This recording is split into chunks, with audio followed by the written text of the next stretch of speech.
Sales is more than how it sounds in the conversation when you're listening as a novice. It's understanding the fundamental principles that go in to that conversation. Failure is an event, not a person.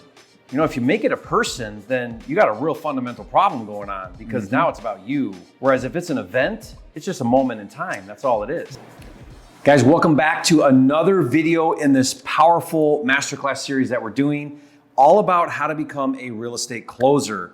Now, we've done several videos so far in this series, and a lot of the videos that we did were call breakdowns, where we actually took live calls and we broke them down, we talked about it, and we trained on how to be a good closer by looking at real live calls. Yeah. I've got Daniel Quijano with me here, and Daniel's an expert on sales training and very, very good at teaching real estate people like you and I how to be a better closer.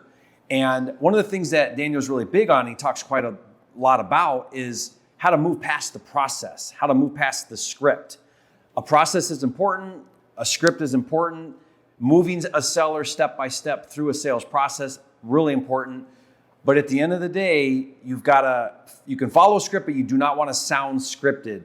And so now is where we move past the process. And so we're going to dedicate this entire video to the idea there around how do you not sound scripted? How do you be a real person? How do you ask the right questions at the right time with the right tonality? You know, how do you now take the science and set that aside for a second and now introduce more of an art to sales? Yep. And so I'm very fascinated with this because I think this is what separates average salespeople from excellent salespeople. Yep. Is being able to move past the process. 100%.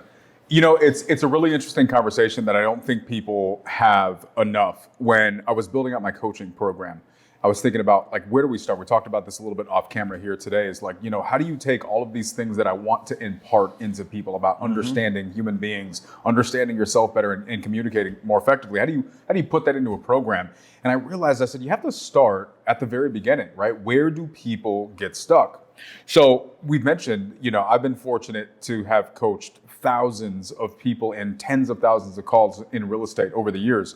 And one thing you hear time and time again, especially with new people, is this weird Frankenstein approach of like sales one-liners that they duct tape together, right? Because they took this person's course and then they read this person's script and then they watched some of your calls on YouTube and then right? So they're using all of these lines that work really, really well in the moment. But the problem is they don't know why they worked, right? And so it's kind of like they said, I want to build this Lamborghini, right? So I went and I bought a Lamborghini body, but then I went and I put some go-kart tires on there and I got a lawnmower engine. It's like, but why is it not going that fast? Yeah. It's because you don't understand the core fundamentals of what makes a Lamborghini a Lamborghini. It's more than just how it looks on the outside. And that's the same with sales. Sales is more than how it sounds in the conversation when you're listening as a novice.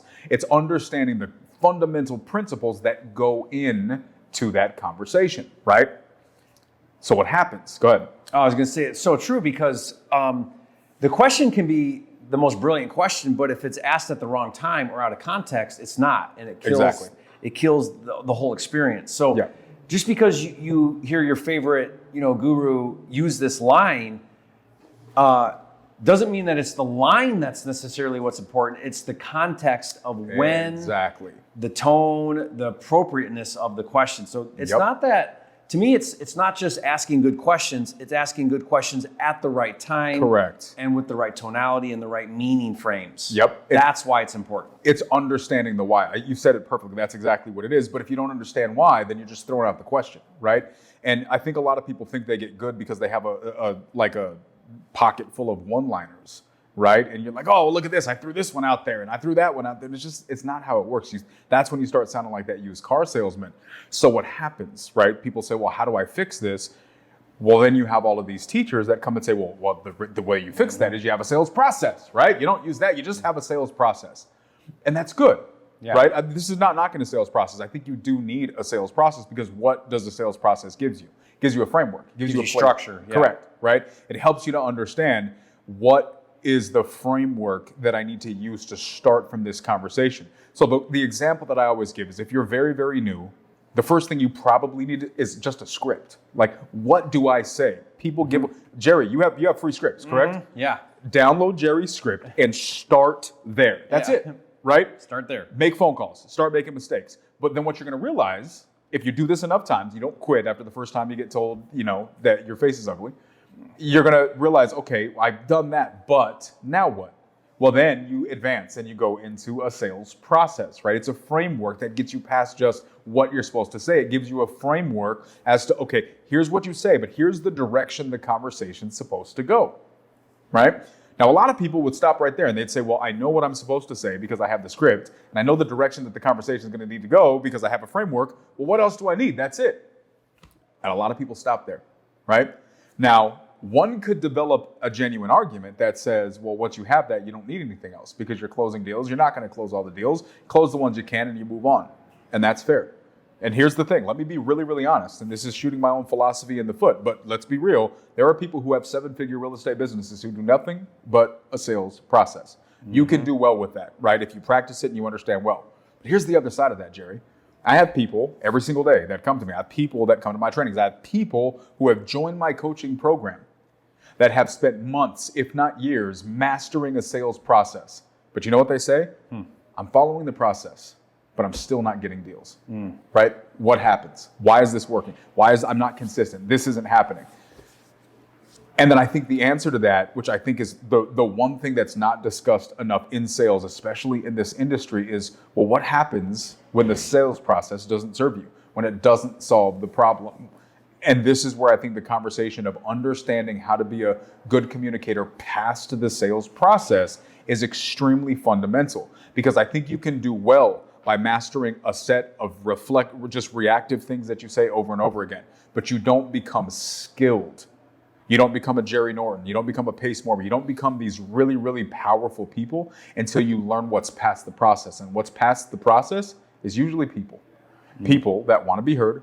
They want to be understood, right? Jerry, nobody wakes up in the morning and says, man, I'm really hoping somebody calls me with a great sales process. Yeah, I want to get sold today. Can't wait to get sold today. No one says that. But you know what people do actually think? They say, you know what, I really love to be heard today, right? Maybe you don't think that, but let's go to the end of the conversation. When they hang up the phone, even if the call was really, really good, they don't say, man, they had a great sales process. I'm sure glad they had a great sales process.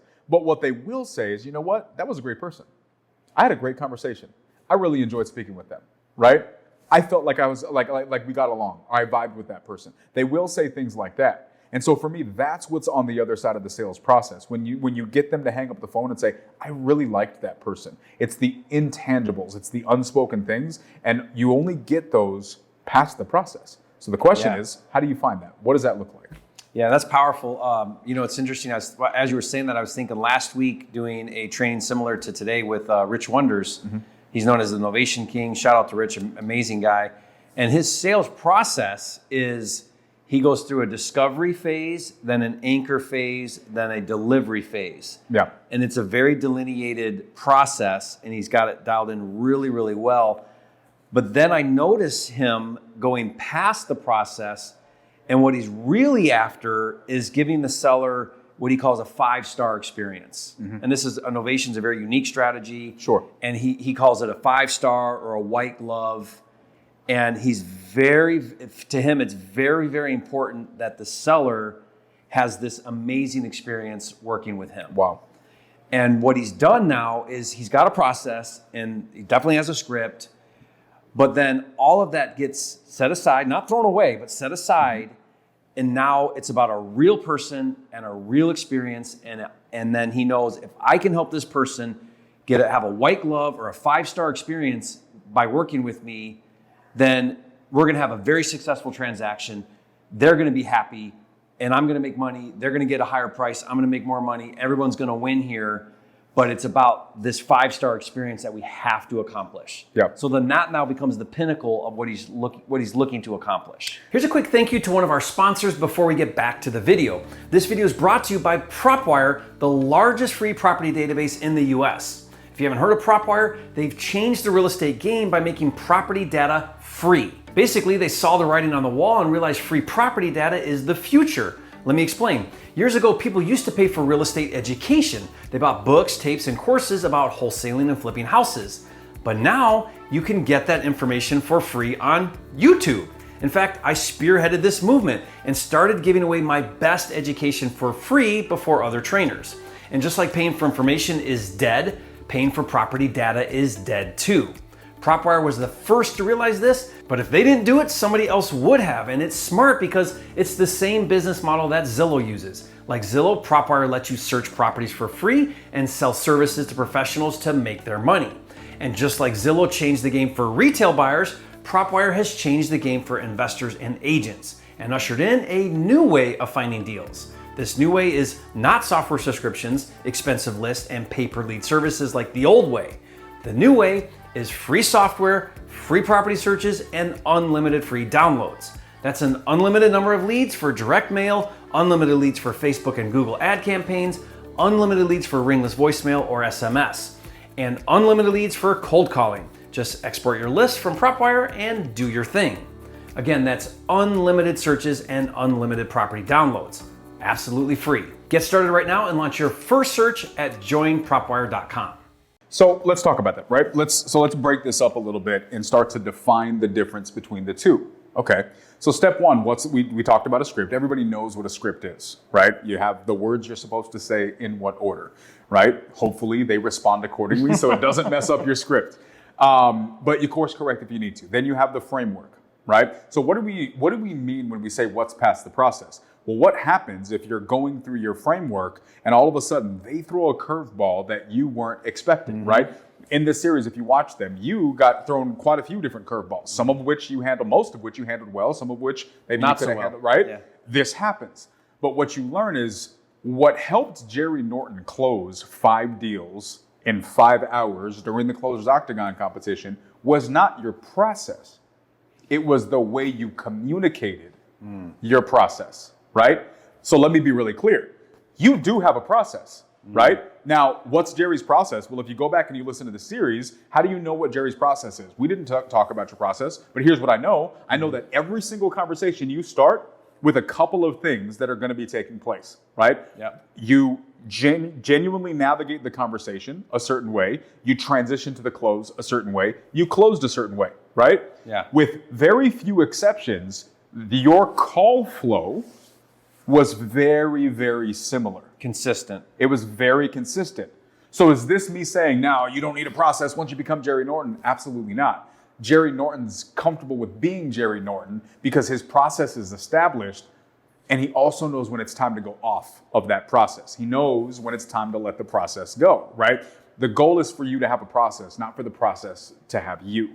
And a lot of us become prisoners to our process. And I think inherently, whether consciously or not, there are some of you guys who were on a phone call and you just knew you shouldn't have asked that next question, right? You knew you were supposed to zig, but you zagged. Why? Because your process said you were supposed to say this, but inside we knew we weren't supposed to. And that's the difference between having a process and letting your process have you, right? Yeah. And I think a lot of us get stuck there.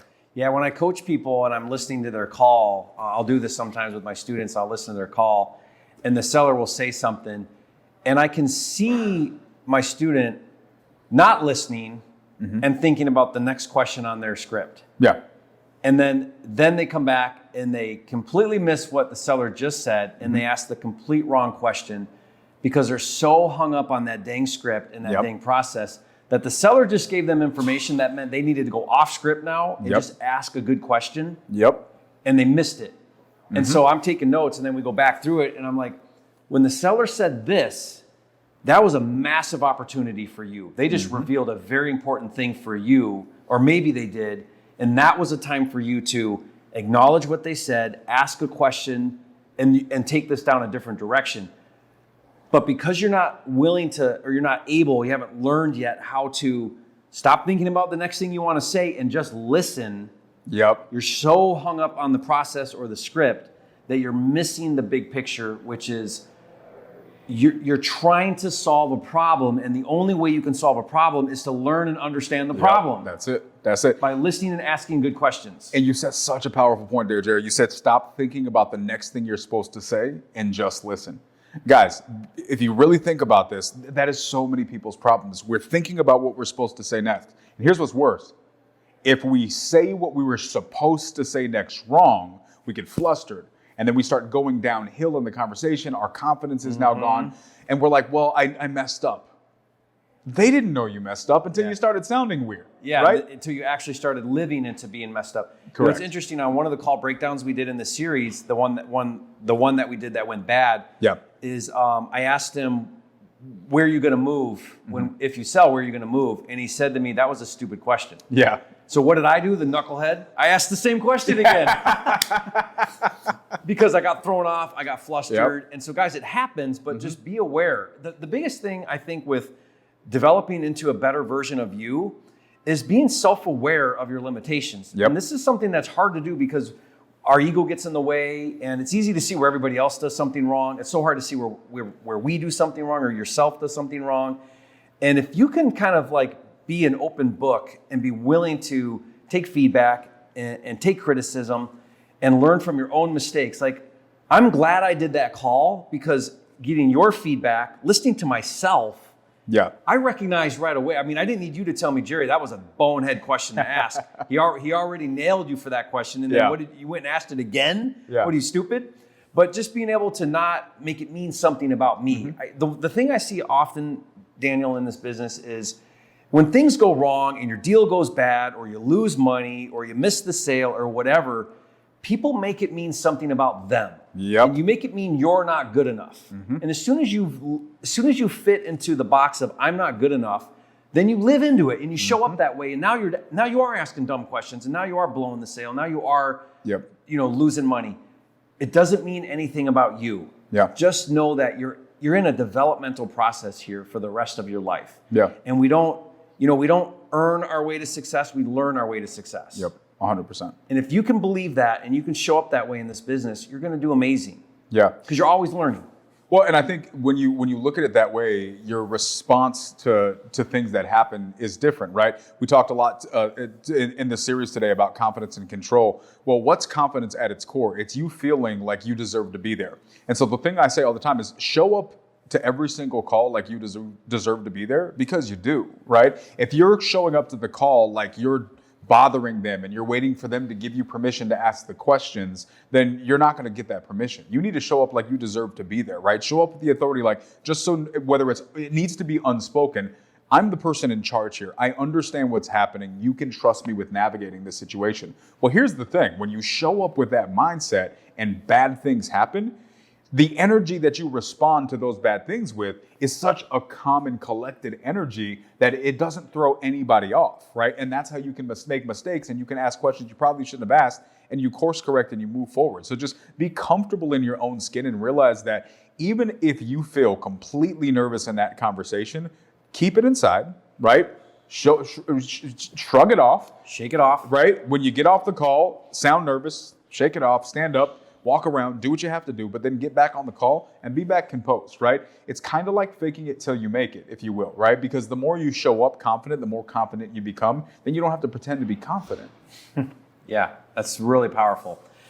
So I like this. I like where you're going with this, and I like this conversation because guys, really becoming proficient and really becoming good at sales really comes down to moving past that process and now caring about people, listening well. God gave you 2 ears and one mouth for a reason. Right? We should be listening a whole lot more than 100%. We're talking. And then the one thing you'll notice in all of my calls is even when I think I comprehend what's going on, I rephrase what I just heard back and say, so is what you're saying this? And I do that strategically to really make sure I'm understanding what's going on and not assuming that I know what's going on. And then it allows me to now get inside the seller's head somewhat, right? And understand what way can I help this seller and what's the right way to structure this situation or this deal. Guys, and that's powerful. I think so let's make this as tangible as possible. Guys, to be clear, what we're talking about, this is a life worth of experiences. If you really are serious about getting good at navigating these conversations, I highly recommend you connect yourself with people that are doing this and learn from them. Connect yourself with people that can critique you and coach you daily. That's going to be really the things that you need. You need someone who sees what you can't see, right? If you're only giving yourself feedback, you're only going to be able to critique what you already know, right? So expose yourself to people who know more than you, so you can continue to grow in this journey. This series, if you guys go back and rewatch this, will be a fantastic starting point, right? Yeah. We didn't know what we were going to discuss today, but we've covered so many powerful things, guys. Go and rewatch this and really empower yourself, right? So what are some takeaways we can have for some foundations, right? Because some of you guys don't even know what a sales process is, right? You've never heard of a sales process. You don't know where to find a good one. There are lots of people that teach good sales processes. I teach one. There's amazing people in the real estate place that teach them. Jerry has scripts. Go and get whatever framework that you need, right? But when do you know when to get past that, right? I think that's where the question comes into play. And so I think when you're going through these processes and you find yourself at a point where we talked about it a minute ago, you're like, I shouldn't ask this question. I should just keep going, right? I'd like to take a second and thank our sponsor for this video today, right here where I'm recording at the Looking Glass Hotel and Event Center. Located in the heart of San Juan, Puerto Rico, just 10 minutes from the airport and walking distance to the best restaurants, shopping, and beaches, this newly renovated hotel is the perfect spot for meetups, events, retreats, and podcasting. So if you want to create an unforgettable experience, come to the Looking Glass Hotel and Event Center. Click the link below this video in the description for more details.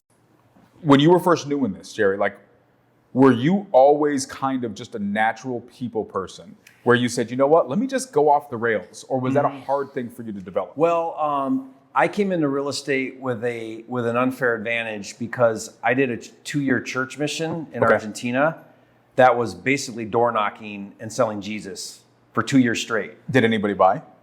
Yeah. Okay. Yeah, I So mean, you were good. I did it, 10, 12 hours a day for 2 years. So I got used to talking to strangers. Okay. I got used to listening. I got used to uncovering concerns.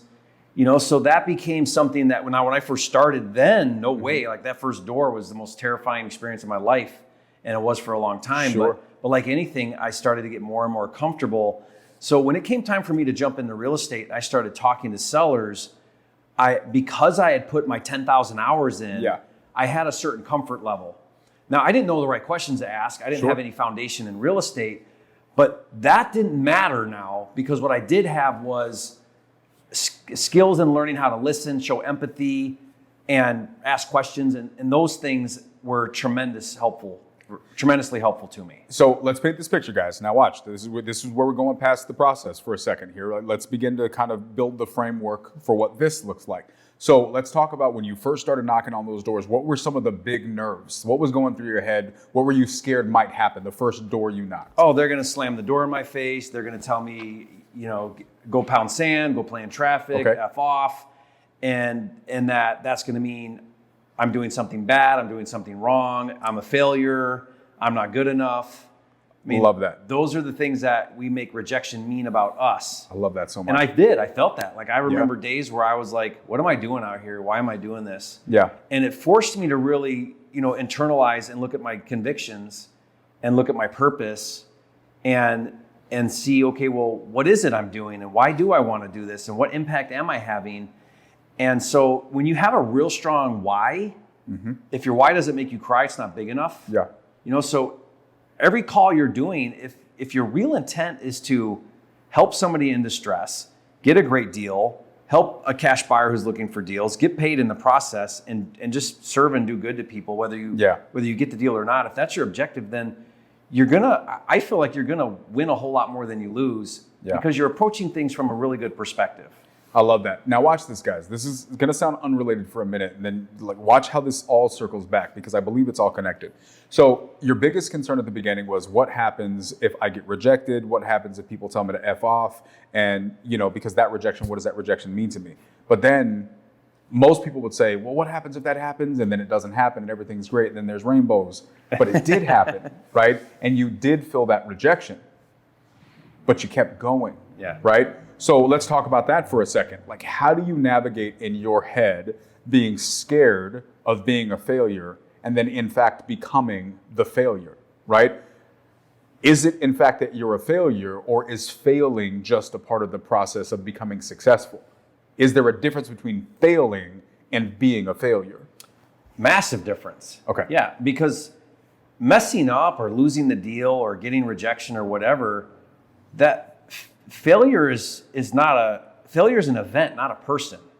I love that. If you make it a person, then you got a real fundamental problem going on because now it's about you. Whereas if it's an event, it's just a moment in time. That's all it is. But how many people have, Jerry, right? You've been doing this for a long time. You've been coaching people for a long time. How many students have you had that have walked up to you and they're ready to quit? Or they've already, you know that inside they already tossed it and they're just still showing up because they're in robot mode hoping for a Hail Mary, a miracle to come out in this situation, right? And the reason they quit wasn't because the business was necessarily hard. It wasn't because of any of these things. Those things can all be true. Business can be hard. They may need to get their skills up, but they quit because they made failure a person, and that person was themselves, right? This is something that I'm sure you've seen quite a bit, right?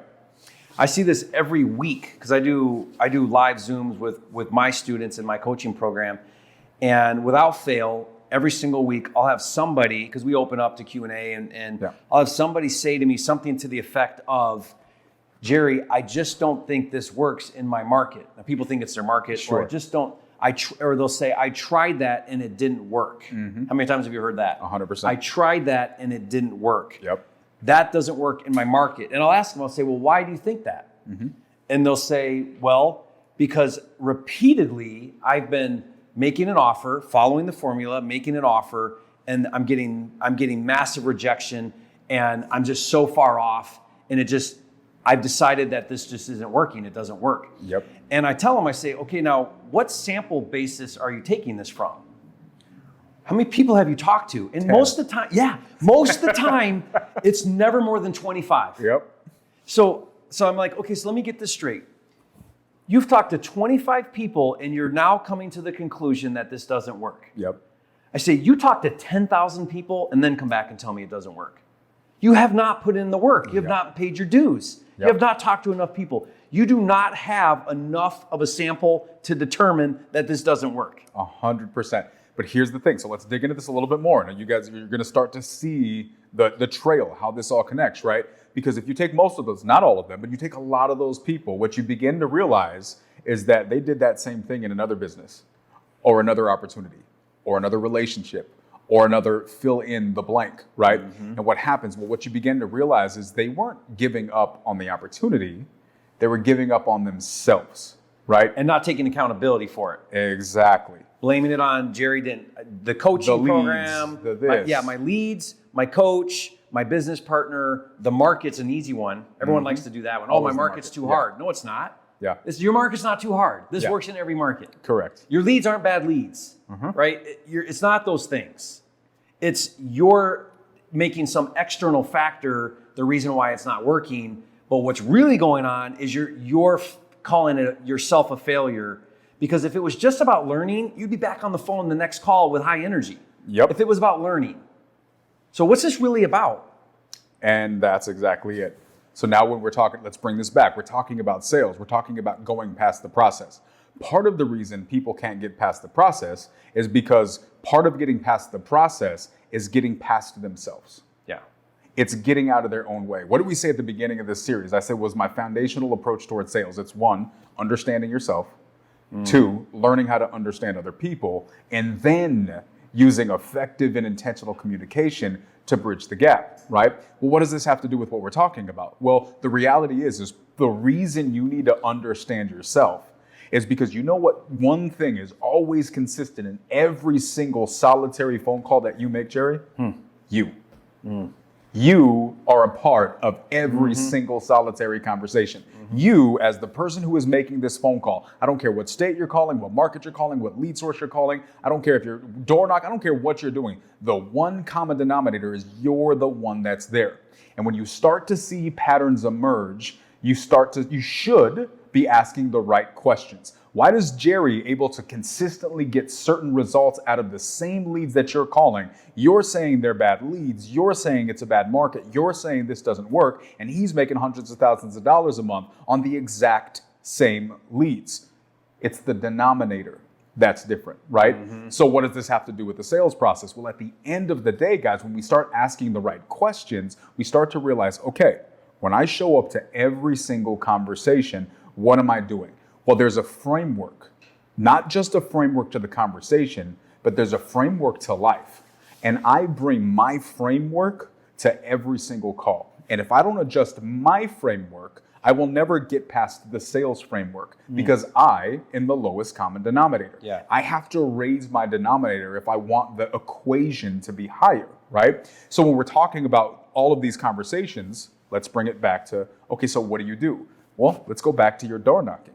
You were door knocking. You expected to get the door shut in your face, and you were discouraged about that reality. Then that reality came to pass. Then you actually did get discouraged and you felt bad about yourself. But then what happened? I just kept going. I worked through it. I learned how to develop a more positive mindset. You know, I worked on myself. Okay. I got back up when I felt knocked down. Were you surrounded by other people who had been there? I got other people that were good at it around me, and I learned from them, and I tried to change my approach. Like I learned how to make it not mean something about me and just make it about learning. Yep.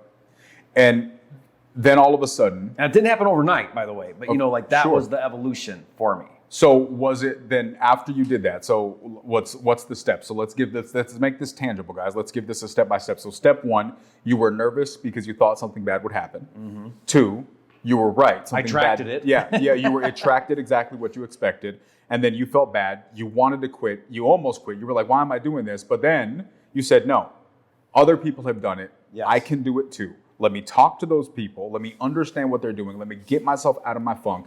Let me stop making it about me, right? Isn't it funny how people say, I'm doing this because I want to help people. But then every reaction you get, you make it about you. Yeah. Right? So, but once you got past all of that, right? What happened? Well, then you started to realize, hold on, this isn't about me. Other people's reaction are not a reflection of my character.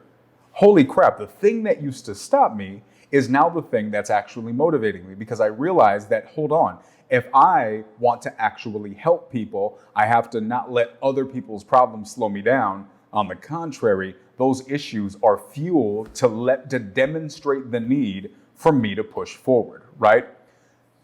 Then I'm assuming that whole mindset changed the way you approached door knocking. Yeah, I really moved from like more of a scarcity to more of an abundance. Okay. And I shifted at some point, again, I don't remember a moment in time, but I shifted from that more abundant mindset. And now I would go to the door, instead of expecting to get rejected, expecting to get invited inside. And when I got now, and today, like when I get on the phone, I expect to make the sale. I expect to close the deal.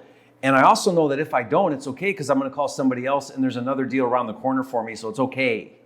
I love that so much, right? So we're almost back, guys. We're almost back to how this relates to sales, right? So we saw the kind of the paradigm and the whole evolution of your journey in that. You finally got past it. You showed up to the doors expecting to be invited in. And then as a result, that's what happened, And right? I started getting invited in. Right? Now, here's the thing, guys. I think a lot of times people hear these catchphrases like manifestation and, what you project, you attract, and all these different things. And it becomes really kind of wooey. But the reality is it can be tangible, right? Yeah. Your attitude was different. And so as a result, people felt that change in your attitude. And as a result, they treated you differently. It doesn't have to be esoteric.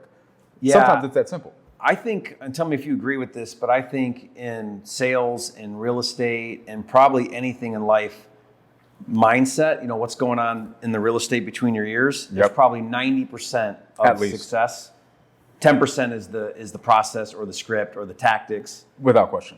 It's probably, maybe it's not 90-10, maybe it's 80-20, but you know what I mean? Like it's a big percentage is you. Yeah. You right here, that's holding you back. And when you get that right, and that's why your own personal development needs to be most important of anything you're learning and doing. Yeah.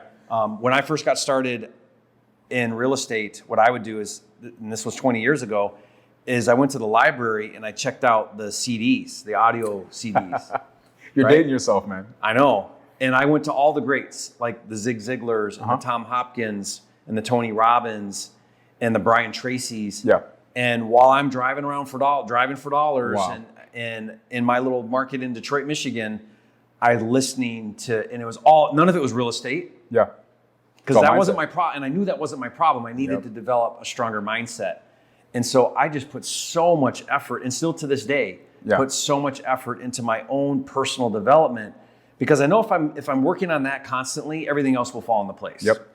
Well, and guys, if you're sitting here listening, that's the perfect segue example into the point that I'm trying to make here today, right? This whole conversation is talking about what's past the process, right?